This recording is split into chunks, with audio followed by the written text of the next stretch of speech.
Ahmad couldn't तबाह कुन दरियाई कटाव के बारे में नमर सरायकी शायर अमानुल्लाह अरशद ने क्या कहा। अस्सलाम वालेकुम दोस्तों, मैं सरायकी शायर अमानुल्लाह अरशद।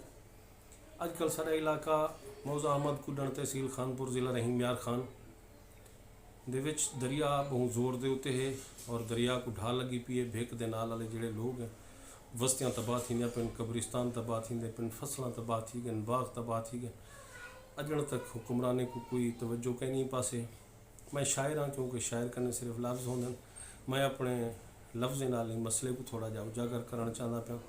तवज्जो फरमे सोचा तो साहिब इक़्तिदार लोगों तक पुजा दसो।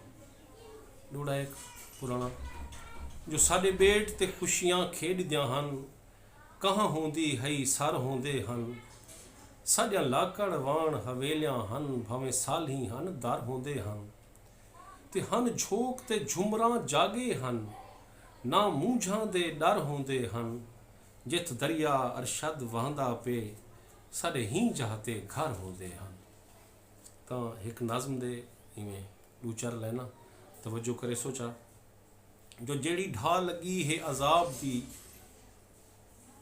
जेड़ी ढाल लगी है अजाब दी, साडे सोहणे शहर लुटीज गन, साडे कितने लोग मरीज गन। जेड़ी ढाल लगी है अजाब दी, साडे वसदे शहर लुटीज गन, साडे कितने लोग मरीज गन, साडे कितने बाल वंजीज गन, साडे कितने ख्वाब कुहीज गन, साडे कितने दीवे बुझीज गन। साडे कितने बाल वंजीज गन, साडे कितने दीवे बुझीज गन, साडे कितने तारे पुरीज गन, साडे सिर तू साए खसीज गन, साडे कितने फुल कुमलीज गन। ते साडे धमले मट्टियां मुधीज गन, साडे मुंह तू खीर खसीज गन, साडे सारे बाण हरीज गन। साडे सारे बाण हरीज गन, साडे डर तू होंठ सिवीज गन, साडे हुण निकलदे अला नहीं, साडे हुण निकलदे अला नहीं, साडे लब सदा या दुआ नहीं, साडे लुड़ सुखें दे समान गे, साडे लुड़ सुखें दे समान गे, साडे वस्तियां गया गुस्तान गए। साडे लुड़ सुखें दे समान गे, साडे वस्तियां गया गुस्तान गे, साडे घर लधे न कबर लधी, साडी कहीं न आन खबर लधी।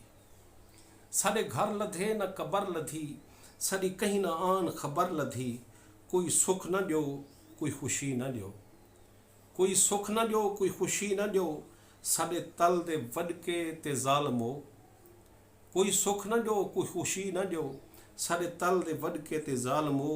साकू जींदा रहण दा हक ता दो, साकू जींदा रहण दा हक ता दो।